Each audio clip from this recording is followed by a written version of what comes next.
और अब खबरें विस्तार से। राजौरी के सुंदरबनी तहसील के आलू से सटे इलाके में सोमवार को उस समय सनसनी फैल गई जब कुछ लोगों ने क्षेत्र में एक पीले रंग वाला कबूतर देखा। उसके शरीर पर उर्दू में कुछ शब्द लिखे हुए थे। स्थानीय लोगों ने सूचना पुलिस को दी और सेना को दी। पुलिस ने कबूतर को कब्जे में ले लिया है। सुंदरबनी के ही बैरीपत्तर इलाके से कुछ दिन पहले एक ड्रोन मिला था जिससे कारतूस और नकदी और कुछ अन्य सामान बरामद हुए थे।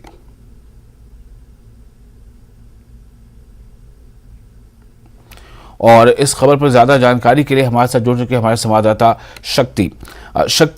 इस बारे में तफसील से बताएं कि क्या कुछ हुआ, कैसे लोगों ने इस कबूतर को देखा और क्या पहली बार ऐसा हुआ है कि किसी तरह कभी कोई कबूतर इस तरह से कुछ संदिग्ध परिस्थितियों में नजर आया हो या इससे पहले भी ऐसा होता रहा है? देखिए, पाकिस्तान की तरफ से इससे पहले भी ऐसी हरकतें की जा चुकी हैं। ये जो इलाका है ये बिल्कुल सरहद के करीब वाक़या इलाका है। ये सुंदरबनी सेक्टर जो कि राजौरी पुंछ का एक सरहदी सेक्टर है और यहाँ जो बाजाबाई गांव है ये भी सरहद के करीब का गांव है और वहाँ पर अक्सर जो है पाकिस्तान की तरफ से इस तरह की हरकतें की जाती हैं। इससे पहले कभी बैलून के माध्यम से कोई संदेश भेजने का काम होता है और कहीं कबूतर का इस्तेमाल जो है वो किया जाता है। और कुछ दिन पहले की जब एक ड्रोन का वाक़या है वो भी इसी के साथ वाले गाँव में जो है वो पकड़ा गया था। वहाँ पर भी ड्रोन से जो है पाकिस्तान ने कुछ नकदी और कुछ दूसरा सामान यहाँ पर भेजा था, ट्रक्स भेजी थी। तो ये जो इलाका है बिल्कुल सरहद के करीब में है और ये जो वाक़या है यहाँ पर आम लोग जो है वहाँ पर मौजूद थे और लोगों ने जब देखा कि एक कबूतर जो है वहाँ पर एक दरख्त के ऊपर बैठा हुआ है और लोगों ने उसे पकड़ा और पकड़ के उसको पुलिस के हवाले किया। उसके ऊपर उर्दू में कुछ लिखा हुआ था। वो लोग वहाँ के लोग हैं वो उर्दू जानते नहीं थे और पुलिस के हवाले किया। फिलहाल पुलिस इसकी पूरी जांच कर रही है कि इस कबूतर के जरिए क्या संदेश जो है वो यहाँ भेजने की कोशिश जो है वो पाकिस्तान की तरफ से की गई है। इस बात का अभी तक खुलासा पुलिस की तरफ से नहीं किया गया है, लेकिन बहरहाल तफ्तीश जारी है और एक सनसनी वाक़या है यहाँ का, क्योंकि सरहद के करीब इस तरह की हरकतें होना कहीं ना कहीं दुश्मन देश की कहीं ना कहीं कोई चाल जो है वो हो सकती है। जी शक्ति, क्या इस बारे में कुछ भी जानकारी मिल पा रही है पुलिस के हवाले से या जो सुरक्षा एजेंसियां हैं? आखिर ऐसा इसका उद्देश्य क्या हो सकता है? क्या ये वाकई सरहद पार से ही आया एक पक्षी है और एक किसी साजिश का हिस्सा है या फिर अनायास किसी की शरारत भी हो सकती है? क्या इस बारे में बहुत ही मतलब संजीदा तौर पर इसे लिया जा रहा है? बिल्कुल जाहिर तौर पर संजीदा तौर पर लिया जा रहा है, क्योंकि पुलिस से जब हमारी बात हुई तो पुलिस ने अभी कहा कि हमारी जांच जो है वो चल रही है, पूछताछ अभी हम इसको जांच कर रहे हैं कि ये किस तरह से आया, कब आया और क्या कुछ है। लेकिन ये एक वाकई संजीदा मामला है, क्योंकि कुछ दिन 2 दिन पहले ही यहाँ पर एक जो ड्रोन के वाकया होता है और ड्रोन के वाकये के बाद इस कबूतर का आना कहीं ना कहीं संदेश हो सकता है इस कबूतर के जरिए भेजने का। और ये भी पुलिस पता लगा रही है कि क्या इस कबूतर के माध्यम से कुछ और भी भेजा गया है या कबूतर खाली आया है या क्या है। ये पूरे वाकया जो है वो पुलिस जांच कर रही है। लोगों से भी पूछताछ जो है वो की जा रही है, उस एरिया को पूरी तरह से खंगाला जा रहा है। तो इस तरह के वाकये इस सुंदरबनी नौशहरा सेक्टर में इससे पहले भी हो चुके हैं और ये कोशिशें पाकिस्तान की तरफ से इससे पहले भी की जा चुकी हैं, जिससे जो है वो पुलिस किसी भी वाकये को लाइटली नहीं लेना चाहती और संजीदगी से पुलिस जो है वो इस वाकये पर जो है वो गौर कर रही है। शक्ति, एक और चीज आपसे जानना चाहूंगा कि जैसा कि रिपोर्ट में है कि लोगों ने पहले से देखा ये जो कबूतर है किसी झाड़ पे या किसी दरख्त पे बैठा हुआ था, तो क्या ये आसानी से पकड़ दिया गया और लोगों को क्यों ऐसा लगा कि ये मतलब ये थोड़ा संदिग्ध है? क्या ये इसका रंग ऐसा है जो आमतौर से उस इलाके में इस रंग का कबूतर नहीं मिलता, इस वजह से लोगों को शक हुआ या फिर और क्या वजह हो सकती है? देखिए, जो वहाँ के लोग हैं वो किसान लोग हैं, खेती बाड़ी को करते हैं, खेतों में उनका आना जाना रहता है, तो पक्षियों की उनको पहचान होती है। ये तो एक इस इलाके का कबूतर नहीं है। दूसरा, जो उर्दू पे मोटा मोटा वहाँ पर लिखा हुआ था तो लोगों को कहीं ना कहीं जब ये बैठा हुआ था तो वहाँ पर उन्होंने देखा कि ये एक कबूतर है और ये एक हमारे एरिया का कबूतर नहीं है। एक तो वो पहचान हुई। दूसरा, जब उर्दू में उन्हें देखा गया कि इस पे कुछ लिखा हुआ है तो लोगों ने उस वक्त अपने आस पड़ोस के और साथियों को वहां पर बुलाया और सभी ने मिलकर इसको पकड़ने की कोशिश की। हालांकि कोशिश में थोड़ा टाइम इनको जरूर लगा, लेकिन उसके बाद पुलिस जो है वो लोग जो है वो इसमें कामयाब हुए। लोगों ने इसे पकड़ने के बाद फौरी तौर पर पुलिस को जो है इत्तला दी, क्योंकि लोग ये समझ चुके थे कि ये कबूतर जो है हमारा नहीं है और कहीं ना कहीं ये दुश्मन देश की साजिश हो सकती है। ये जो गांव है ये बिल्कुल सड़क के करीब है, इसलिए वहां के लोगों को पहले से ही फौज की तरफ से और पुलिस की तरफ से अलर्ट रखा गया है। उन्हें ये इतला दी गई है कि किसी भी तरह की कोई इस तरह की वो एशिया देखते हैं, किसी भी तरह की संदिग्ध को देखते हैं या कोई और इस तरह की कोई शय जो वहां पर देखते हैं, तो फौरी तौर पर वो सिक्योरिटी फोर्सेस को इसकी इतला दें। पहले भी लोगों को इस तरह की इतला जो है वो सिक्योरिटी फोर्सेस की तरफ से दी जाती है, और लोग जो है वहां के एक्टिव हैं क्योंकि उनको पता है, सरहद के करीब रहते हैं, उनको पता है कि किसी भी तरह की चौक जो है वो उनके लिए खतरनाक हो सकती है, देश के लिए खतरनाक हो सकती है। इसलिए वो लोग जो है वो किसी भी तरह की गलती नहीं करते और छोटी मोटी चीज कुछ भी हो वो पुलिस के हवाले करते हैं, और गंभीरता से लोग जो उसे लेते हैं, और ये भी एक गंभीरता से लोगों ने लिया और इसे पकड़ के पुलिस के हवाले किया। हालांकि अब जांच के बाद ही पता चलेगा कि उसके जो इसके माध्यम से इसके जरिए क्या संदेश जो है वो दुश्मन देश की तरफ से भेजा गया है, या ये क्या पूरा माजरा। शक्ति, अगर आपको इसका स्मरण हो, अगर आपको याद हो, मैं ये जानना चाहूँगा कि क्या इस तरह किसी पक्षी का इस्तेमाल किसी साजिश के लिए या किसी तखरीबी कार्रवाई के लिए सरहद पार से पहले भी होता रहा है, और क्या उस इलाके में जहाँ पर ये पीले रंग वाला कबूतर मिला है, क्या इससे पहले भी कभी कोई इस तरह का कोई पक्षी या इस तरह कोई संदेश वाहक कोई परिंदा आपको याद है कि कभी ऐसा हुआ इससे पहले? इस इलाका में इस तरह का वाकया तो नहीं हुआ। हाँ, बैलून आते थे और बैलून के जरिए कहीं ना कहीं कोई चिट्ठी जो है, लेटर जो है वो कहीं ना कहीं एक दो बार का वाकया है कि वहां पर पहुंचा है, लेकिन कहीं ना कहीं दुश्मन देश की हो सकता है ये एक ऐसी कोशिश हो कि जो उनके OGW हैं, जो जिनके जरिए वो यहाँ पर कुछ एक्टिविटीज करना चाहते हैं, उनके माध्यम से कोई संदेश भेजने की कोशिश की हो, या कुछ ना कुछ इस तरह का जरूर होगा। क्योंकि इस इलाका में हालांकि कबूतर का वाकया जो नहीं हुआ है, इस सेक्टर में नहीं हुआ है, तो इस वजह से ये हम नहीं कह सकते कि इससे पहले कहीं कबूतर का हुआ है। कबूतर का पहली बार ही कबूतर भेजने का जो है वो सिलसिला हुआ है, लेकिन कहीं ना कहीं किसी भी चीज से इनकार नहीं किया जा सकता, किसी भी चीज को लाइटली नहीं लिया जा सकता, इसलिए सिक्योरिटी फोर्सेस इसको लाइटली नहीं ले रही। बहुत शुक्रिया आपका शक्ति, इस बारे में जानकारी तफसील से देने के लिए। और इसी के साथ हम अब अगली खबर का रुख करेंगे। अगली खबर जो है वो लंदन में हुए प्रदर्शन से जुड़ी ये खबर है। आपको बताया कि लंदन में जो प्रदर्शन का मामला है उसमें भारतीय उच्चायोग के सामने प्रदर्शन का जो मामला है उसमें NIA करेगी मामले की तफ्तीश। एजेंसी को केंद्रीय गृह मंत्रालय से हरी झंडी मिल चुकी है। NIA के सूत्रों के हवाले से यह खबर है कि लंदन में प्रदर्शन का मामला जो है उससे भारतीय उच्चायोग के सामने प्रदर्शन का मामला NIA करेगी इस मामले की तफ्तीश। इस मामले में एक बड़ी जो जानकारी ये है, बड़ा जो ब्रेक थ्रू वो यही है कि इस मामले की तफ्तीश NIA यानी नेशनल इन्वेस्टिगेशन एजेंसी करेगी, और एजेंसी को केंद्रीय गृह मंत्री से इस बारे में हरी झंडी मिल चुकी है। NIA के सूत्रों से हवाले से खबर है। ये वो तस्वीरें जो लंदन में कुछ दिनों पहले की तस्वीर है, लंदन में वहां पर जब एक प्रदर्शन हुआ था, और प्रदर्शन के दौरान वहाँ पर जो भारतीय जो तिरंगा लहरा रहा था उसके साथ भी थोड़ी जो है बदतमीजी की गई थी, और उस तरह से इसको लेकर काफ़ी सीरियस ये देखा जा रहा था मामला। उसके बाद अब ये खबर सामने देखी जा रही है कि जो NIA है वो इस मामले की तफ्तीश करेगी।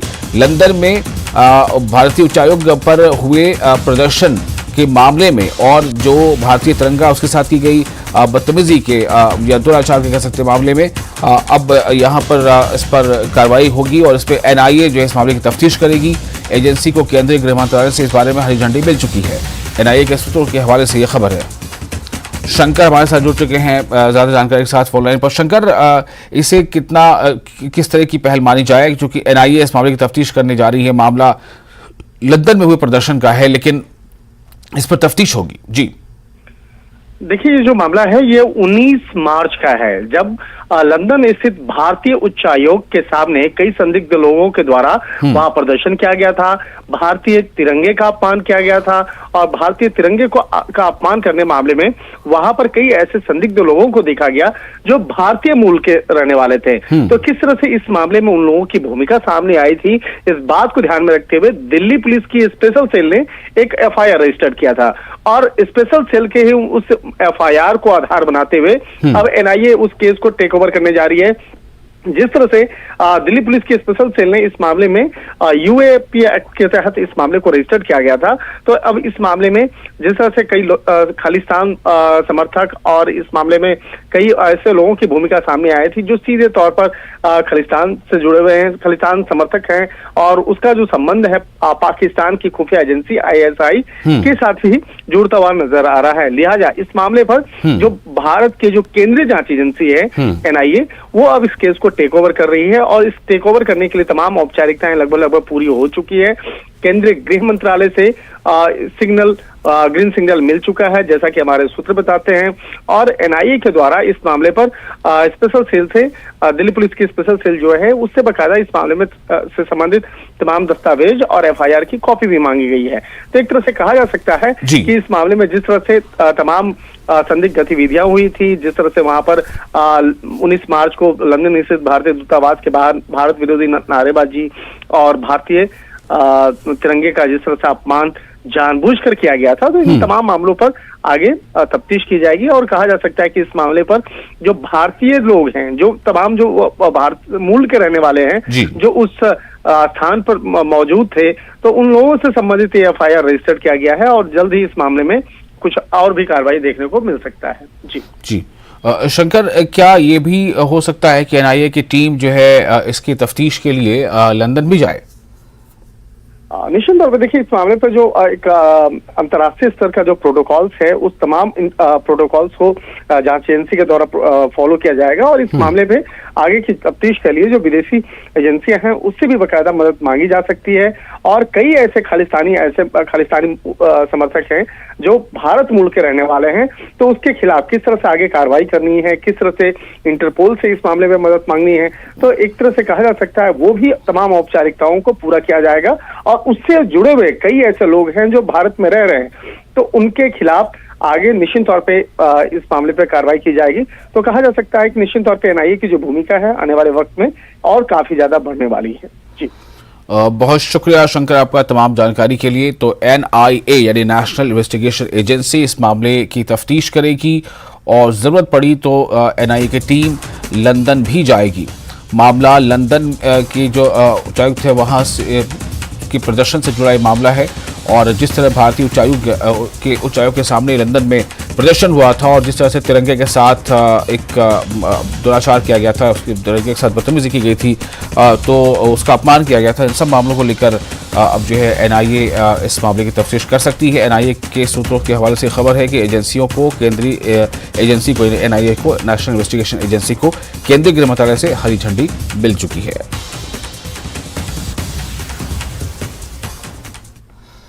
और फिलहाल आज का एजेंडा में एक छोटा सा ब्रेक, जल्द हाजिर होते हैं।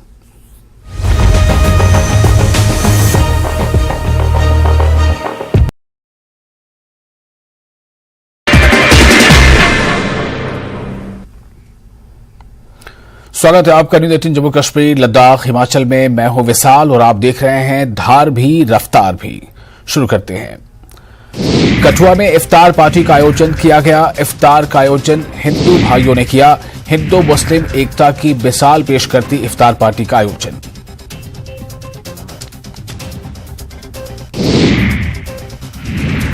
मंडला कलाकार माहिरा शाह ने इंडिया बुक ऑफ रिकॉर्ड में अपना नाम दर्ज कराया है। माहिरा शाह को इंडिया बुक ऑफ रिकॉर्ड से एक गोल्ड मेडल, एक सर्टिफिकेट, एक किताब और एक पेन मिला। माहिरा ने इंडिया बुक ऑफ रिकॉर्ड्स का शुक्रिया अदा किया।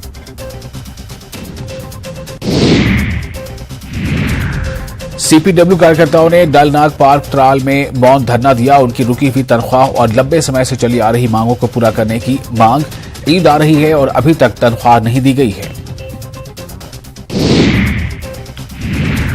करगिल में हिमस्खलन की चपेट में आने से 5 वाहन क्षतिग्रस्त हो गए। इनमें सवार लोगों को बचा लिया गया। ये वाहन सोनमर्ग से करगिल जा रहे थे, तभी हादसा पेश हुआ। हादसे का शिकार हुई गाड़ियों में ज्यादातर ट्रक थे जिन पर खाने पीने का सामान लदे थे। राजौरी में यूनिवर्सिटी रोड की जर्जर हालत को लेकर जिला प्रशासन और RNB के अधिकारियों की ओर से पूरी तरह से अनदेखी के कारण लोगों को परेशानियों का सामना करना पड़ रहा है। सारे लोग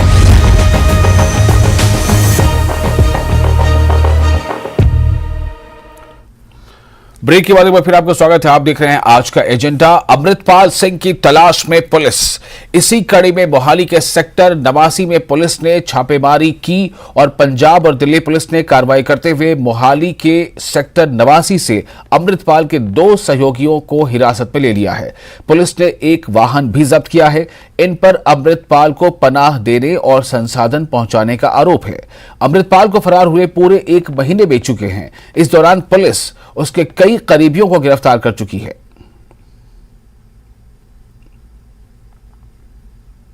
मनोज राठी जुड़ चुके हमारे साथ, हमारे संवाददाता फोन पर ज्यादा जानकारी के साथ। मनोज, क्या अमृतपाल जो है वाकई पंजाब पुलिस के लिए एक परेशानी, एक ना सुलझने वाली गुत्थी बन चुके हैं?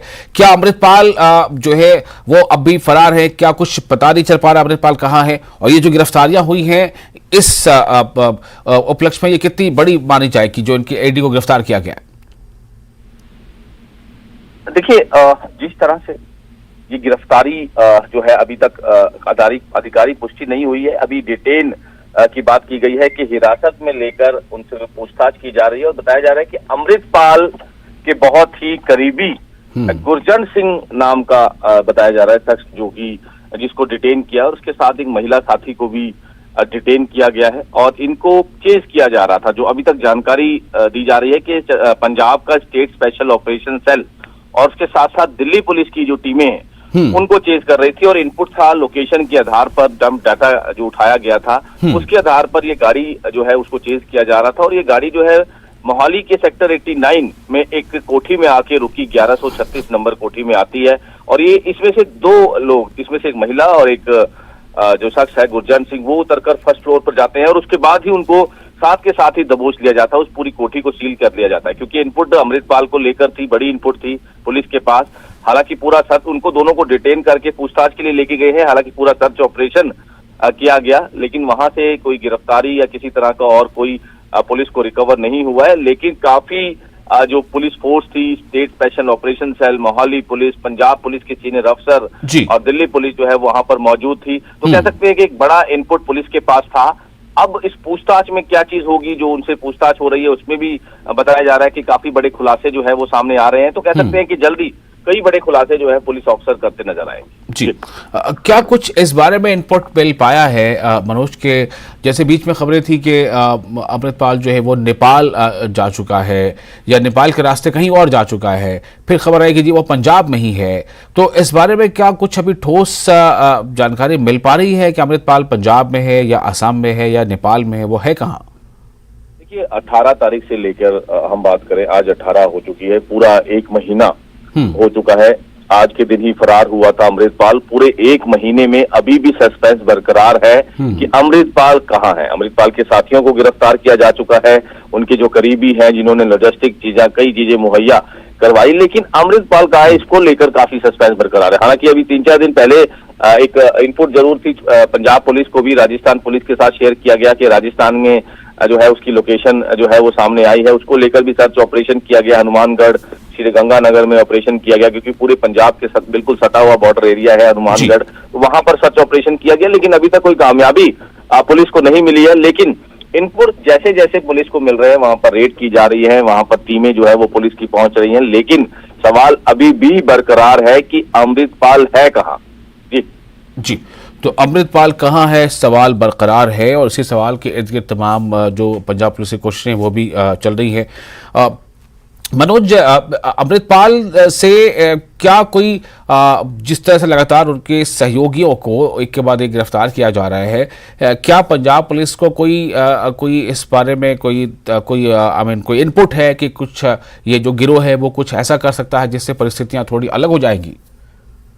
देखिए, पंजाब पुलिस लगातार इसमें काम कर रही है और जो जैसे इनपुट थे कि किस तरह से जो है वो माहौल खराब हो सकता है। हालांकि बार बार जो सीनियर अफसर हैं उनका तौर पे कहना है कि लॉ एंड ऑर्डर बिल्कुल ठीक है और लॉ एंड ऑर्डर को बरकरार करने के लिए पूरी तैयारियां जो है वो की गई हैं। पुलिस फोर्स जो है तैनात की गई हैं। जहां जहां अमृतपाल को लेकर या उनके समर्थकों को लेकर ऐसी चीजें कोई आती है तो वहां पर और जो लोग हैं उनको भी डिटेन किया गया है, जो उनके करीबी थे उनको भी हिरासत में लिया गया है, गिरफ्तारियां हुई है, काफी कुछ जो है वो चीजें सामने आई हैं। हालांकि इस तरह की कोई चीज नहीं है कि लॉ एंड ऑर्डर खराब हो, लॉ एंड ऑर्डर बिल्कुल ठीक है पंजाब में और बिल्कुल जो है वो पीसफुल है। बार बार सीएम जो पंजाब हैं वो भी जरूर कहते नजर आ रहे हैं, लोगों से अपील करते नजर आ रहे हैं। डीजीपी पंजाब गौरव यादव भी लगातार लोगों से अपील करते आ रहे हैं। लेकिन अमृतपाल के मुद्दे को लेकर अगर हम बात करें तो सर्च ऑपरेशन और जो ज्वाइंट ऑपरेशन किया जा रहा है पंजाब पुलिस के साथ साथ कई स्टेट की जो पुलिस है, चाहे वो दिल्ली पुलिस हो, हरियाणा पुलिस हो, राजस्थान पुलिस हो, कई जो पुलिस है उनके साथ कोऑर्डिनेशन जरूर किया जा रहा है कि आखिर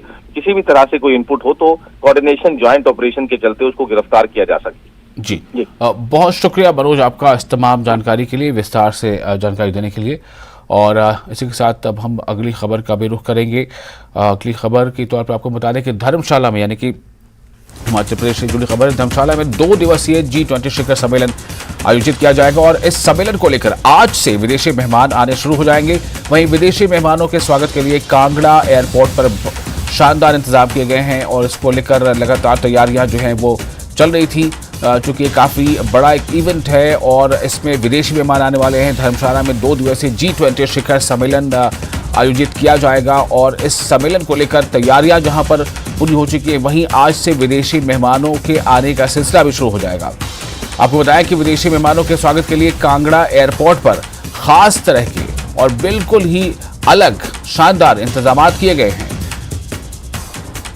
विचित्र हमारे साथ जुड़ चुके हैं ज्यादा जानकारी के साथ। विचित्र, किस तरह की तैयारियां हैं और ये जो 2 दिनों का जो शिखर सम्मेलन होगा, इस सम्मेलन के इर्द गिर्द और क्या क्या चीजें होंगी, किस तरह से हिमाचल प्रदेश को भी एक एक्सपोजर मिलेगा और किस तरह हिमाचल की खूबसूरती विदेशी मेहमानों के सामने भी जाएंगी, तैयारियां कैसी हैं उनके ठहराने का, उनके और सम्मेलन कहां पर होगा? विचित्र, देखिए विशाल, निश्चित तौर पर ये अपने आप में एक बहुत बड़ा इवेंट हिमाचल प्रदेश के लिहाज से, हिमाचल प्रदेश के शहर धर्मशाला के लिहाज से, तो ऐसे में इसको और यादगार कैसे बनाया जाए, खास तौर पर जो विदेशी मेहमान आ रहे हैं उनके दिलो दिमाग पर एक अनूठी छाप हिमाचल प्रदेश की संस्कृति, सभ्यता और यहाँ के ट्रेडिशनल खान पान के प्रति कैसे जो है छाप डाली जाए, उसके लिए एक अलग तरह के बंदोबस्त किए गए हैं, अलग तरह की इंतजाम जो वो यहाँ पर किए गए हैं। जैसा कि हम अमूमन कहते हैं कि first impression is the last impression, तो फर्स्ट इंप्रेशन विदेशी मेहमानों का के दिलो दिमाग पर जो है कांगड़ा के एयरपोर्ट पर पड़ने वाला है, क्योंकि जैसे ही वो इस धरती पर उतरेंगे तो तुरंत बाद जो है उनको यहाँ पर हिमाचल प्रदेश की एप्पल और कांगड़ा टी, जिसको कि अभी हाल ही में यूरोपियन यूनियन की ओर से भी जो है वो GI टैग दिया गया है, उसकी चुस्कियां लेने का उनको मौका यहाँ पर मिलने वाला है। इसके साथ साथ यहाँ के ट्रेडिशनल जितने भी हैंडलूम, हैंडीक्राफ्ट, शैली से जुड़ी हुई अनूठी कलाकृतियां जो है यहाँ पर स्टॉल्स के माध्यम से जो है वो रखी गई हैं। इसके अलावा यहाँ की किन्नौरी, पंगवाली, गद्याली और भी अलग अलग जो पहाड़ी कल्चर्स हैं उसके जो लोक नृत्य दल हैं वो यहाँ पर पहुंच चुके हैं एयरपोर्ट में और वो भी उनका जो है वो खैर मकदम करेंगे, इस्तकबाल उनका करने के लिए यहाँ पर मौजूद हैं। इसके अलावा जो है ये तमाम तरह के इंतजाम जो यहाँ पर किए गए हैं ताकि विदेशी मेहमान यहाँ पर पहुंचे तो उन्हें लगे कि वो एक दुनिया के मतलब जहां भी वो गए हैं वहां के अलावा यहाँ पर ये किस तरह से उनका स्वागत सत्कार हो रहा है। हर चीज परंपरागत तरीके से यहाँ पर होने वाली है। प्राचीन विरासत को भी यहाँ पर जो है वो सामने रखा जाएगा। उसके तुरंत बाद जब ये एयरपोर्ट से जो है कांगड़ा के लिए, धर्मशाला के लिए मूव करेंगे तो उनके लिए भी विशेष प्रकार के बंदोबस्त विशाल यहाँ पर किए गए हैं। इनको जो है कांगड़ा की जो टी गार्डन कैसे होते हैं वहां पर भी बाकायदा ले जाएगा, लेकिन ये एक अलग समय रहेगा इनके लिए, क्योंकि 3 दिन ये विदेशी मेहमान जो है यही रहने वाले हैं। और अलग अलग यानी कि 19 अप्रैल को और 20 अप्रैल को अलग अलग सत्र रखे गए हैं। जैसे कि 19 अप्रैल की बात करें तो सुबह 9 बजे जो है कार्यक्रम शुरू हो जाएगा, 5 बजे तक कार्यक्रम चलेगा, 5 सत्र बीच में रहने वाले हैं। और इसमें क्योंकि सूचना, इसमें साइंस और टेक्नोलॉजी यानी विज्ञान और प्रौद्योगिकी विषय पर जो है वो गहन मंथन यहाँ पर होना है। यहाँ पर इकोनॉमी के सर्वेक्षण पर जो है वो गहन मंथन होना है। इसके अलावा जो है कैसे जो है वो एनर्जी के रिसोर्सेज को कैसे हम लोग जो है वो स्टोरेज करें, कैसे उनको जो है वो कन्वर्ट कर पाए, तो इसके लिए पॉलिसी मेकर, साइंटिस्ट और जो भी विशेष लोग हैं वो यहाँ पर पहुंचने वाले हैं। तो कुल मिलाकर जो है विशाल हम कह सकते हैं कि करीब 35 जो मेहमान हैं वो हमारे स्वदेशी रहने वाले हैं और जो 27 मेहमान जो है वो विदेशी यहाँ पर होंगे। तो बहुत बड़ा ये सम्मेलन है और सम्मेलन में क्या कुछ रहेगा उसकी भी हम लोग जो है वो निश्चित तौर पर यहाँ पर वो चीजें जो यहाँ पर समझने की कोशिश करेंगे और उसके बाद अपने दर्शकों तक पहुंचाने की पूरी कोशिश करेंगे। चलिए, बहुत शुक्रिया विचित्र तमाम जानकारी के लिए। तो G20 का शिखर सम्मेलन होने जा रहा है और उसी को लेकर के वहाँ पर तैयारियां हैं। आज से विदेशी विमानों के आने का सिलसिला भी शुरू हो जाएगा और इसको लेकर बहुत ही अच्छे अंदाज में तैयारियां की गई हैं और हिमाचल प्रदेश को भी एक अच्छा मौका इस बहाने हाथ लगा है, जिस बारे में तफसील से हमें डिटेल से हमारे संवाददाता विचित्र शर्मा बता रहे थे। और इसी के साथ इस बुलेटिन में फिलहाल इतना ही, लेकिन न्यूज़ 18 जम्मू कश्मीर लद्दाख हिमाचल पर लगातार बड़ी और अहम खबरों का सिलसिला जारी है।